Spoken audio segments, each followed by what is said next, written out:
For Indonesian people, especially those who live on the island of Java, the name Genderuwo is not just a fairy tale to scare children. He is a figure who is believed to have a high caste in the world of supernatural beings.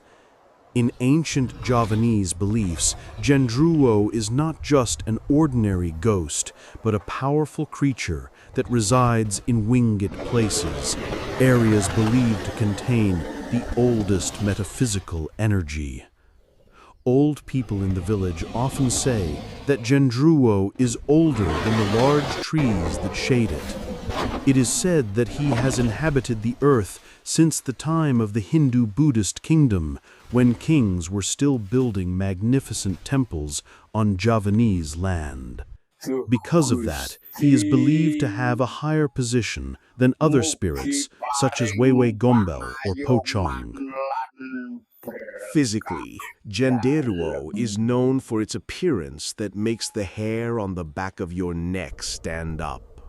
His figure towers, 2 meters tall or more, with a large muscular body covered in thick black fur from head to toe.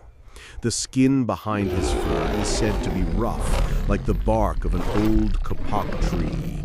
His eyes are glowing red, as if holding the fire of revenge from the past. Its nose is wide, and its teeth extend out from its jaw, giving the impression of being half human, half animal. Its presence is often marked by the scent of wet earth, mixed with the pungent scent of incense. Some people say the smell arises because Genderuwo likes damp places, at the base of large trees, in the ruins of temples, or in old neglected wells. In many folk tales, Genderuwo have unique habits. It is known to like to mislead people who pass through its territory. Someone walking home through the garden at night suddenly feels like their path is getting longer, going around in circles in the same place, even though the actual distance is only a stone's throw. In the supernatural world, this power is called reversing direction, a type of vision-obscuring magic. Not only that, Genderuwo are also believed to be able to change form. It can disguise itself as an old human, a handsome man, or even certain animals to trick people's eyes. There is a story about a village woman who claimed to have been visited by a handsome foreign man who stayed overnight. But when morning came, all that was left were large footprints near the mat where the man was sitting. Although the story sounds scary, Genderuwo is not simply an evil creature.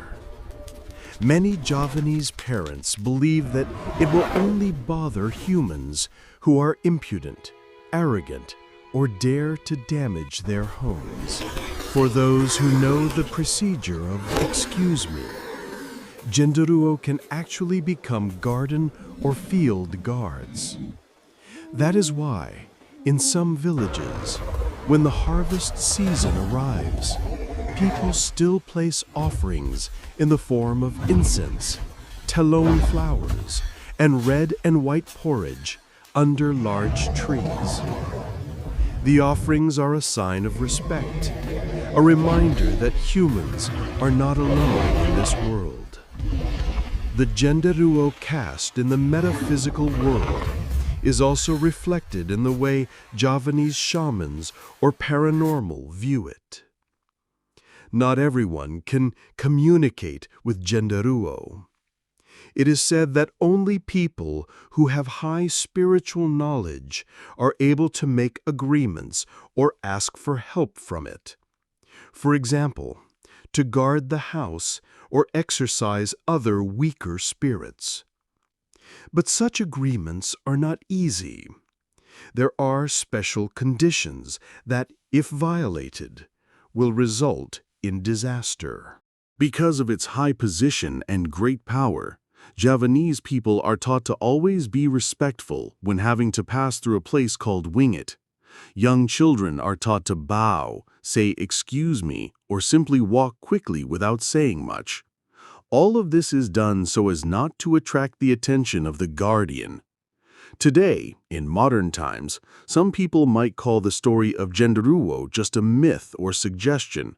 But for those who have felt a sudden chill, smelled incense that came from nowhere, or seen two red dots staring from behind the darkness of a kapok tree, the legend of Genderuwo lives on, teaching that there is another world that stands side by side with us, a world that cannot be ignored. And among all supernatural beings, Genderuwo remains the most respected figure, a high caste guardian who guards the boundary between humans and the supernatural, reminding that manners and respect are the keys to survival in Java.